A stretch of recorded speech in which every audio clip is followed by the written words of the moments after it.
Jika Liga 1 2022-2023 kembali digelar, sudah dipastikan 3 tim yakni Persebaya Surabaya, Persis Solo, dan Bali United menjadi tim musafir. PT Liga Indonesia Baru atau PT LIB selaku operator Liga 1 2022-2023 mengatakan Persebaya Surabaya, Persis Solo, dan Bali United tidak akan bermain di markas mereka. Lantas, bagaimana dengan nasib PSM Makassar yang sebelumnya disebut markas mereka tak lolos verifikasi untuk laga Liga 1 2022-2023?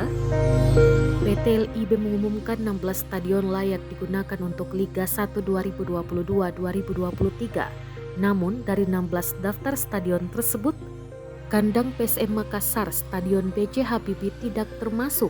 Hasil ini tentu membuat PSM Makassar berpotensi menjadi tim musafir jika Liga 1 kembali dilanjutkan.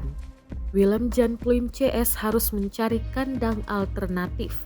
Pelatih PSM Makassar, Bernardo Tavares menegaskan timnya harus tetap bermain di kandang Stadion B.J. Habibie.